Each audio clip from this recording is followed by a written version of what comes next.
jumpai di Alkitab yang ajarkan itu. Mau diartikan juga, kamusnya tetap juga haleluya. Jadi kita haleluya saja. Haleluya.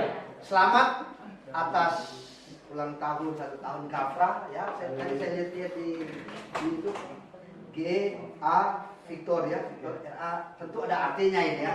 Apakah singkatan dan lain sebagainya. Sebab saya cari di kamus kata Gafra kayaknya nggak ketemu di kamus ya. Saya pikir tentu ada artinya sehingga disebut nama Gafra ya. Sebab jemaatnya eklesia disebut, kalau di tempat kami gereja Gibri Batu Karang ya. Terus nama pemudanya Youth Rock. Jadi masih ada mirip-mirip sedikit ya kan, cuma beda bahasa ya. Jadi di pemuda remaja kita nama pemudanya Youth Rock. Di sini saya percaya semua itu untuk kemuliaan Tuhan. Memang di saat-saat seperti ini dilihat di berita-berita ya, Asia panas ya. Bahkan ada yang posting ingin tahu apakah itu benar atau tidak, di satu negara aspalnya meleleh ya. Dan memang saya juga ada teman di satu pertemuan katanya lagi panas ya. Tapi nak semua rupanya panas. Saya datang kemarin ke satu tempat saudara, waduh, kami pergi pakai dia untuk panas sampai sana beku ya. Di bawah 10 derajat, 6 derajat.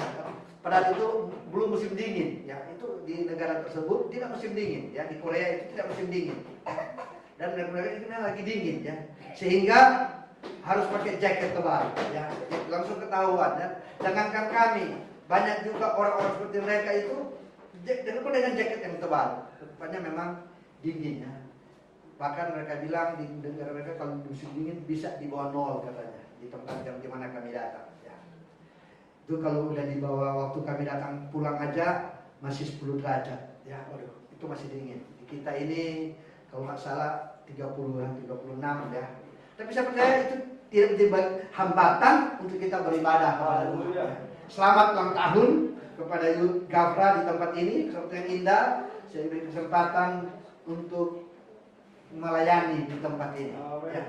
Tadi dibilang seperti cake, memang kebetulan cake saya ini termasuk bagus juga ya. Mereknya Casio.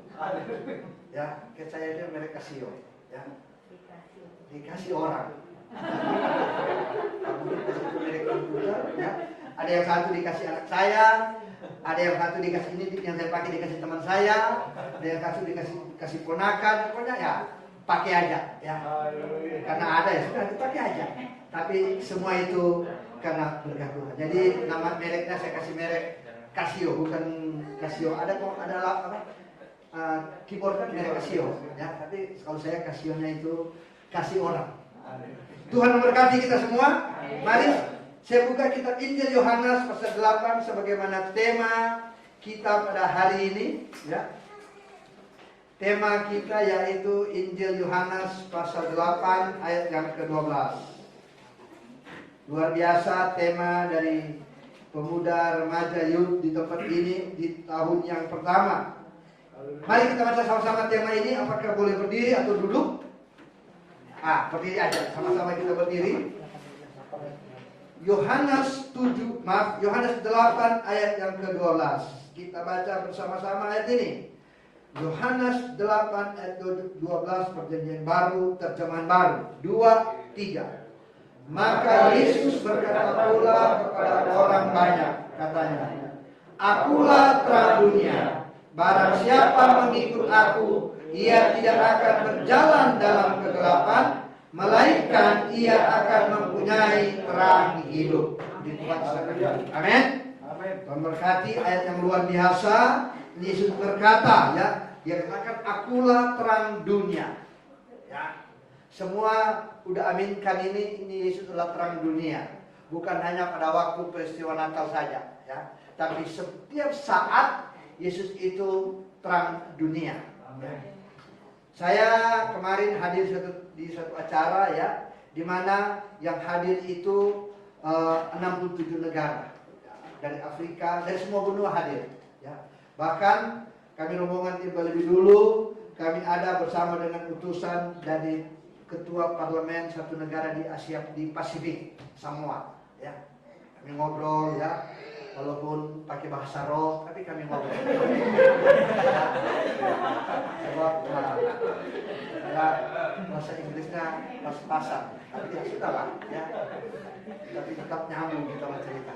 Nah, itu kenapa bisa berkumpul 67 negara itu? Karena Yesus. Jadi ayat ini itu digenapi. Bahkan kalau Tuhan kehendaki di bulan awal Agustus ada satu pertemuan lagi di tempat tersebut dihadiri. Waktu kami hadir 3-4 tahun lalu ya, 2019.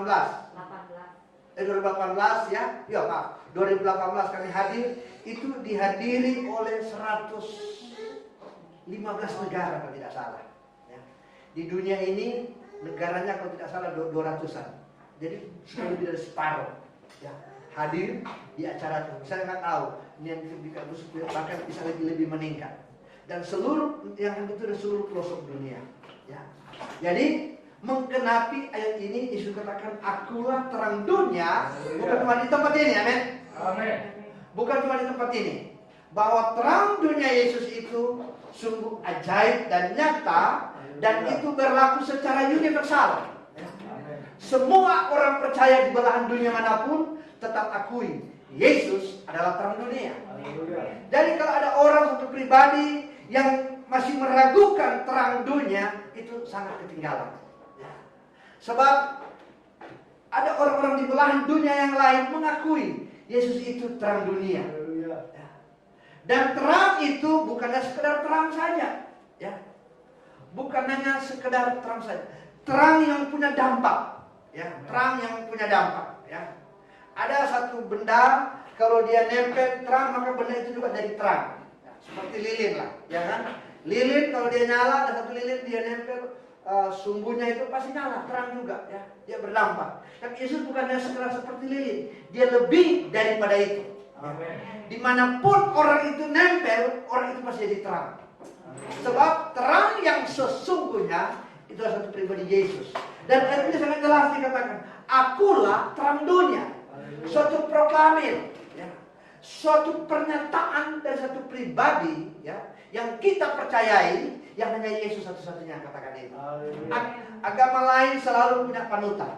Ya, saya tidak usah sebut, ya, di dunia ini ada banyak agama. Kita di Indonesia saja ada 5, bahkan ada 6 agama yang diakui oleh pemerintah kita Republik Indonesia ini. Ya. Tapi tidak ada seperti Yesus yang betul memproklamirkan dirinya bahwa dia adalah terang dunia. Suatu hal yang tidak bisa dibantah. Dan menarik, ini ada 3 hal, ya. Akulah terang dunia, barang siapa mengikut aku, mengikut, ia tidak akan berjalan dalam kegelapan, dan melainkan ia akan mempunyai terang hidup. Dia akan mempunyai terang hidup. Jadi ada 3 hal yang ayat ini akan kita lihat. Yang pertama kita mengikut, kata mengikut, ya. Kata mengikut sini. Akulah terang dunia, barang siapa mengikut aku. Karena kata mengikut. Saya kaitkan kata mengikut ini dengan percaya. Ya.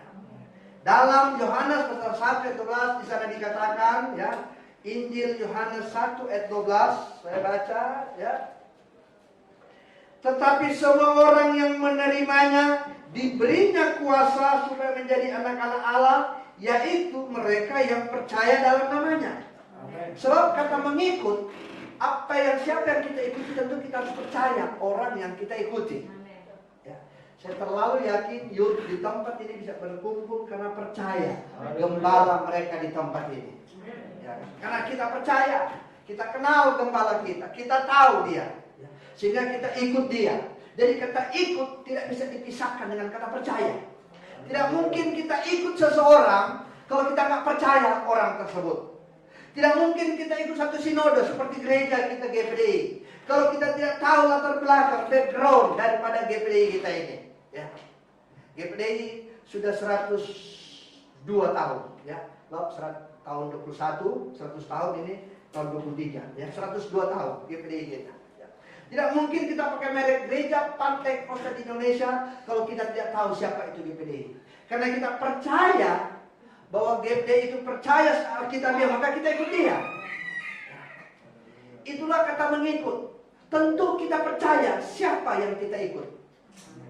Siapa yang kita. Nah, dalam konteks ini, tentu yang kita ikut itu, yang kita percaya, Yesus katakan, ya, dalam Yohanes 1 ayat 12, kita akan menjadi anak Allah, kita akan diberi kuasa menjadi anak Allah bila kita percaya kepada namanya. Kita sebagai youth gereja di tempat ini, karena kita ini adalah percaya pada Tuhan, amin. Kita ini percaya kepada Tuhan, kita ini pengikut Kristus. Percaya, kita menaruh hidup kita kepada Dia yang kita percaya. Kita lihat semua yang duduk di tempat ini enjoy duduknya, amin. Ya. Biasanya mungkin di bawah kali ada kursi sekolah minggu. Biasanya kan sekolah minggu ada kursi sendiri kan, kursi kecil lah, ya kan. Coba kursi itu kalau misalnya tafsir, kalau kita duduk tentu kita nggak enak duduk, ya kan. Kenapa? Bisa kita jatuh dan lain sebagainya. Karena kita nggak percaya kursi itu. Tapi kalau kita bisa duduk di tempat ini dengan enak, enjoy, karena kita percaya kualitas kursi yang kita duduk. Amin. Bukan karena merek, bukan. Tapi karena kualitas kursi yang kita duduk. Sehingga kita duduk, kita percaya. Tapi sangat aneh, kita orang percaya, mengaku orang percaya, kadang-kadang kita ragu dengan Tuhan. Lebih kita percaya kursi yang kita duduk daripada pada Tuhan kita percaya. Betul kita orang Kristen, ya kan? Betul kita jemaat GPDI Eklesia. Tapi kadang-kadang kita ragu dengan kebenaran, dengan keajaiban daripada Tuhan. Kenapa? Kadang-kadang kita nggak ikuti secara full apa yang diajarkan. Kita sering ragu dengan firman Tuhan. Ya. Kita lebih percaya, ya kan? Kalau kita duduk di kursi, enak kan duduk. Apalagi kursi seperti jenis seperti ini, ya kan? Mau goyang-goyang pun, mau beban 150 kilo pun nggak akan rontok ini kursi ini, ya kan? Kita percaya, sehingga kita duduk enak. Tapi percayakah kita kepada firman yang lebih hebat dari kursi? Firman Tuhan itu ya dan amin. Dia lebih daripada kursi. Dia lebih daripada pilot pesawat, saudara. Dia lebih daripada sopir. Kalau kita naik kendaraan ada yang sopir, dia lebih, saudara. Ya. Banyak kalau kita lihat peristiwa terjadi, ya kan, mengalami musibah bukan karena kelalaian kita, tapi karena kelalaian orang lain. Misalnya ada penumpang bus, ya kan, ada penumpang pesawat, kita tahu cuma kondusnya bukan menakut, tidak, jangan naik saat tidak, saudara. Ya. Tapi kan kadang-kadang kita bukan kelalaian kita, ya kan, tiba-tiba ada musibah terjadi, baik kendaraan, baik pesawat, dan lain sebagainya. Ya. Bukan, tapi pada waktu kita naik, kita percaya kepada yang bawa kendaraan, kita percaya yang bawa pesawat itu, kita percaya. Tak percaya dengan sungguh-sungguh, kita suka dan lain sebagainya. Tapi saya mau katakan, Yesus lebih daripada itu. Ya. Itu sebabnya kalau kata percaya, kita menaruh kehidupan kita. Dan Alkitab tulis, masa depan ada dalam tangan Tuhan. Masa depan kita ada dalam tangan Tuhan. Tidak ragu kalau kita percaya kepada Dia yang mempunyai firman. Itu sebabnya biarlah kita ikut Tuhan dengan tidak ragu-ragu. Kita percaya kepada Dia yang empunya kehidupan kita. Kita menaruh pengharapan kita. Kita menaruh masa depan kita dalam kebenaran firman Tuhan. Kita menaruh masa depan kita tidak salah. Ya. Kalau kita taruh masa depan kita, baik studi kita, baik pendidikan kita, pekerjaan kita, kepada Dia yang mempunyai firman. Sebab kenapa? Sebab Dia yang atur dunia ini. Dia yang atur dunia ini. Itu sebabnya teruslah kita ikut Tuhan, karena kita percaya Dia yang mengendalikan kehidupan kita. Ya. Jadi yang saya percaya. Ya. Ada satu peristiwa, seorang akrobat, dia ini ahli berjalan tali, tahu ya. Kalau sekarang, dulu saya waktu kecil biasanya ada sirkus. Itu ada seorang ahli yang dia berjalan di seutas talinya sebesar ini. Ya. Kalau tidak salah ahli namanya trapes atau apa, ada istilahnya itu. Ya, dia seorang ahli, ya. Di satu pertunjukan, ya, dia pamer itu dengan tidak ada pengaman di bawah. Di satu gedung A, ke Gunung Med ditaruh tali besi yang cukup kuat ya untuk berjalan, tapi tali itu kecil. Ya, pada waktu dia berjalan, ya dia tanya, ya waktu dia orang tepuk tangan dari satu titik dia ke titik A ke titik, orang tepuk tangan, semua senang, ya dia menunjukkan kehebatan dia. Begitu dia sampai di titik sebelah, orang tepuk dia tanya, percaya nggak saya bisa balik ke sana? Semua katakan yakin. Karena waktu dia berjalan dia santai, dia sampai di titik B. Dia tanya sih, percaya kalian kalau saya bisa balik dengan aman? Percaya, semua percaya. Nah, siapa yang percaya angkat tangan? Semua angkat tangan. Mari saya gendong. Nggak ada saudara yang mau dia gendong. Nggak ada yang mau saudara. Padahal saudara percaya dia bisa sampai di sebelah. Dia bisa balik karena dia memang mahir, ahli. Tapi begitu dia tanya, angkat tangan, semua angkat tangan. Mari angkat tangan saya gendong satu-satu. Nggak ada yang mau. Nggak ada yang diam semuanya. Tiba-tiba satu anak dia angkat tangan, dia langsung maju. Nah, pakai basa-basi dia langsung duduk, langsung mau digendong. Orang pada kaget, lihat, aduh, stres sekali anak ini. Ya. Mereka katain anak ini, aduh, udah pingin mati dan lain sebagainya. Dicaci, pokoknya dikata-kata tidak baiklah anak muda ini. Tapi dia santai, dia ketawa, dia mau ajak jalan digendong, dia santai aja, dia nggak ada rasa beban. Begitu dia gendong jalan, berjalanlah. Akhirnya bisa sampai di sebelah juga. Waduh, penonton waduh dengan tahan, begitu dia sampai senang-senang. Terus diwawancara, kamu kok nekat, kamu nggak takut dan sebagainya. Kenapa kamu berani? Apa kamu dan lain sebagainya. Pokoknya kata-kata tidak baik. Dia cuma santai jawab, saya percaya saya bisa sampai. Kenapa kamu percaya? Karena dia bapak saya. Dia katakan, karena dia bapak saya. Saudara, ini hanya satu kisah ilustrasi, tapi kadang-kadang kita tidak seperti anak muda ini. Bapak kita itu hebat, amin. Kita percaya, Yesus katakan, mari ikut aku. Tapi begitu dia tawarkan, mari ikulah kuk yang kupasang, nggak mau, saudara. Ya. Jadi kalau kita mau ikut Tuhan, jangan ragu dengan kehebatan Tuhan. Seperti anak muda tadi, dia percaya dengan bapaknya yang hebat itu, amin. Dia percaya dengan kedahsyatan bapaknya itu, dengan kemahiran dan Yesus Bapa kita lebih daripada bapa dunia. Dia lebih daripada bapa dunia. Dia tahu segala keperluan kebutuhan hidup kita. Itu sebabnya biarlah kita percaya kepada Tuhan, jangan cuma perkataan di mulut saja. Amin.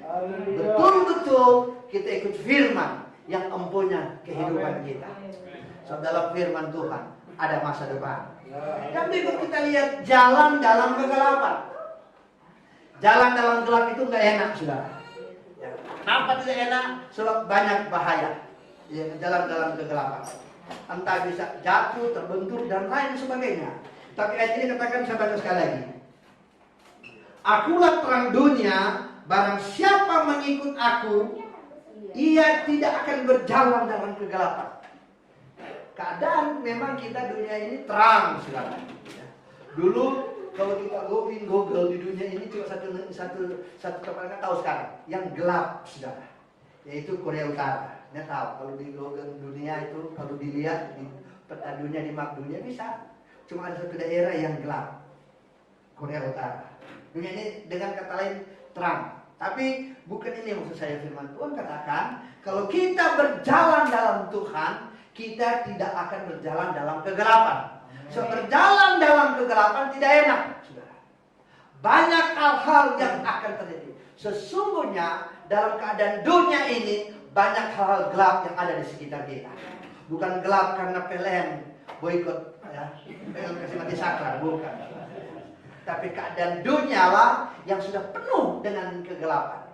Karena kita berada dalam dunia yang penuh kegelapan, itu sebabnya kita perlu berjalan bersama dengan Tuhan. Kita perlu berjalan. Setelah kita percaya kepada Tuhan, kita berjalanlah bersama dengan Tuhan. Ya. Berjalan. Caranya kita berjalan bersama Tuhan. Aktiflah dalam segala kegiatan ibadah gereja, saudara. Ya. Aktiflah, saudara. Saya ingat satu ayat, Yohanes 14 ayat yang ke-12. Ini sama, masih pertanyaan. Aku berkata kepadamu, sesungguhnya Barang siapa percaya kepadaku, ia akan melakukan juga pekerjaan-pekerjaan yang aku lakukan, bahkan pekerjaan-pekerjaan yang lebih besar daripada itu. Sebab aku pergi kepada Bapa. Saudara, kalau kita baca ini dengan simak, tentu kita, ayat ini salah. Kenapa? Ya perhatikan. Sesungguhnya barang siapa percaya kepadaku, ia akan melakukan juga pekerjaan-pekerjaan yang Yesus lakukan. Kalau kita percaya kepada Tuhan, kita berjalan bersama dengan Tuhan, kita bisa lakukan apa yang Yesus pernah lakukan. Amin. Ayat selanjutnya dikatakan, bahkan pekerjaan-pekerjaan lebih besar daripada itu aku pergi kepada Bapa. Ada nggak orang lebih besar daripada Tuhan? Tidak ada, saudara. Tapi kenapa ayat ini ada? Ayat ini berbicara bukan soal hal tentang pekerjaan. Dia berbicara tentang keadaan kita secara pribadi. Saudara, seseorang ahli kalau dia menggambar, tentu dia sudah ada di pikiran dulu apa yang akan dia buat, saudara. Seorang ahli kalau dia mau membuat sesuatu ada di pikiran. Dia sudah berbicara tentang bagaimana pola pikir kita itu supaya kita berubah dalam keberadaan kehidupan kita. Kadang-kadang kehidupan kita dibatasi oleh pola pikir kita.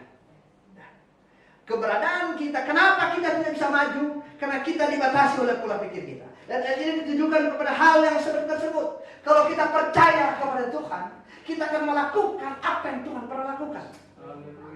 Bahkan lebih besar daripada apa yang Tuhan pernah lakukan. Ini berbicara tentang bagaimana pola pikir kita mau lakukan segala sesuatu seperti apa yang firman Tuhan katakan. Tentu pola pikir kita ini, pola pikir kan kita sudah percaya kepada Tuhan dulu. Ya kan? Kita percaya, kita yakin dengan firman Tuhan yang sudah kita terima. Ada 3 hal dalam kehidupan kita sehingga seseorang itu tidak maju, saudara. Ya, seseorang itu tidak maju, baik dalam sekuler maupun dalam pelayanan pekerjaan Tuhan. Yang pertama tentang usia. Ya. Selalu kalau suruh kasih tugas, saya masih muda. Ya kan? Suruhlah yang tua-tua dulu. Ya kan? Begitu dikasih tugas yang tua-tua dia jawab, saya udah tua, kasih yang muda-muda dulu. Banyak kan, kita seringkali ketemu seperti itu, apalagi gembala, ya kan? Seringkali begitu kasih tugas anak muda, kau ada program ini, begini. Aduh, jangan, saya masih muda om. Ya kan? Kasihlah yang lebih tua. Begitu disuruh yang tua, jawaban sama. Jangan saya lah, kasih yang lebih muda dulu. Hal-hal yang menghambat yang pertama adalah usia. Keberadaan kita kadang-kadang dibatasi oleh usia. Usia yang sering kali juga menghambat keberadaan kita. Kita ingin maju, saya kan masih muda, sabar, tapi tidak tahu udah tua. Begitu waktu berjalan, tidak sadar udah tua. Aduh, udah terlambat. Ya. Hal yang kedua yang menghambat keberadaan adalah pendidikan. Saya tidak anti pendidikan, tidak. Saya kalau bisa selesai maka istri saya ada tawarkan kalau bisa lanjut S2 dan seterusnya. Saya bisa apa yang mampu dicapai. Ya. Tapi kadang-kadang keberadaan seseorang ya dihambat oleh pendidikan. Begitu mau dulu, saya kan cuma tamat SD, ya kan. Begitu dikasih tugas pelayanan, saya kan S3. Ya. Pendidikan menghambat. Ya. Saya kemarin dari satu gereja, ya. Gereja itu jemaatnya hampir 1000. Ya. Tanya, berapa banyak pekerja yang ditanggung oleh gereja? Dia hitung cuma ada nak sampai 10. 2 di staff, di kantin ada 2, 4, tambah wakil gembala 3. Pokoknya tidak sampai 9 orang. Tapi pada waktu aktivitas berjalan, orangnya banyak, saudara. Ya. Kok kamu si A, si B, kita lihat banyak. Dia bilang, itu relawan. Yang banyak yang si A itu mereka bukan staff, mereka itu relawan. Maksudnya kalau bahasa volunteer, panitia ya, volunteer. Jadi mereka laku itu. Terus mereka apa? Aduh, salah satu volunteer dia satu punya usaha travel. Satu volunteer kita tidak tahu dia pakai apa. Tapi pada waktu dia datang dia bawa mobil mewah. Kia, aduh lumayan. Ini kalau orang nganggur nggak mungkin punya mobil seperti begitu. Ya. Itu volunteer di gereja. Volunteer. Ada satu pemilik restoran besar, kami pernah datang restorannya. Kalau ada kegiatan di gereja itu banyak orang. Tadi dia bilang, yang staff Cuma 6 orang dia bilang. Nah, ya ada 6 tambah 3 wakil gembala. Tapi kalau ada kegiatan, waduh itu semua sudah diatur sedemikian rupa. Dan mereka semua yang ada di situ, waduh, satu punya perusahaan, satu pokoknya itu bukan orang biasa-biasa saja. Kadang-kadang keberadaan kita ingin melakukan, aduh saya kan S2, masa saya melakukan hal-hal seperti begini. Bahkan istri saya pernah datang ke satu negara, ya kan, seorang apa, jenderal ya, pembersih toilet. Dokter itu apa ya? Dokter. Begitu orang keluar dari tempat, kalau kita di mall kan, masuk klinik, itu ada klinik saya bersih. Di gereja tersebut itu dokter yang lakukan. Ya, di gereja, salah satu gereja di satu negara di Afrika. Ya. Maka saudara jenderal jadi sopir, saudara, antar jemput tamu. Padahal dia jenderal, saudara. Nah, kalau kita ingin melakukan hal yang besar, jangan dihambat oleh pendidikan. Amin. Jangan, aduh saya ini, janganlah saya lakukan, jangan. Saya kan masih muda, saya kan sudah tua. Hal-hal itulah yang membuat kita nggak bisa melihat hal dahsyat yang ada di depan sana. Ingat, kita punya Tuhan yang hebat, amin. Kita punya Tuhan yang dahsyat, yang luar biasa. Haleluya. Ya. Hal yang ketiga yang menghambat situasi dan kondisi yang ada. Ya kan? Kadang-kadang kalau kita ada di lingkungan yang sudah nyaman, kadang-kadang kita sudah nggak mau lagi bergerak. Anak muda, jangan. Ya. Kita harus selalu punya pikiran yang maju.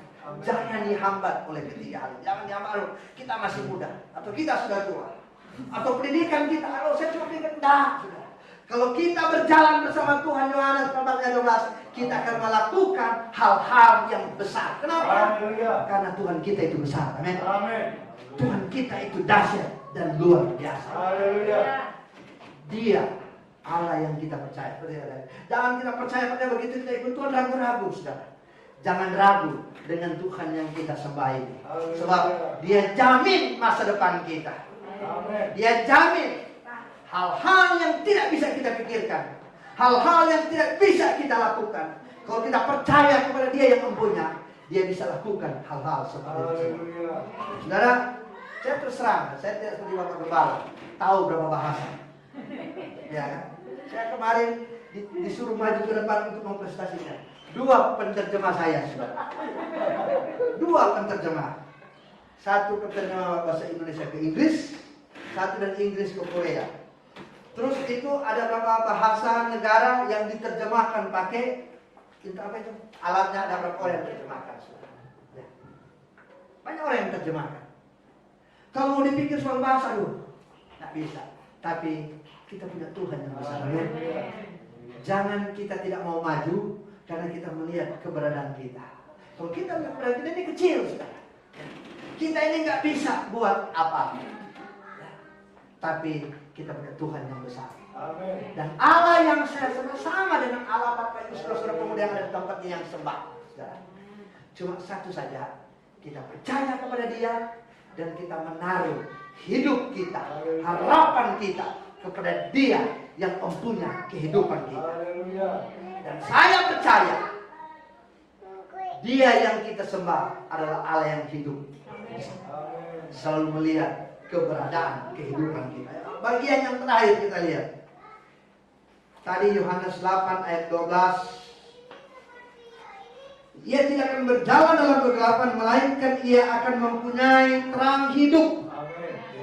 Kita akan mempunyai terang hidup. Dengan kata lain, ada masa depan dalam kehidupan kita. Sebab terang hidup itu berbicara, ayat pertama katakan, akulah terang dunia. Jadi terang itu Yesus. Kalau kita berjalan bersama Tuhan, dengan kata lain, Dia menjadi bagian dalam kehidupan kita. Sehingga orang tidak melihat kehidupan kita lagi, tapi mereka melihat Yesus yang ada dalam kehidupan kita. Mereka melihat Yesus. Mereka melihat terang yang sesungguhnya itu ada. Sekalipun kita berjalan dalam kegelapan, kita punya terang yang ada dalam kehidupan kita. Dengan kata lain, kita menjadi berkat dimanapun kita berada. Sebab kenapa? Karena kita punya Dia yang terang sesungguhnya hidup yang mengalir dalam kehidupan kita. Itu sebabnya teruslah percaya kepada Tuhan.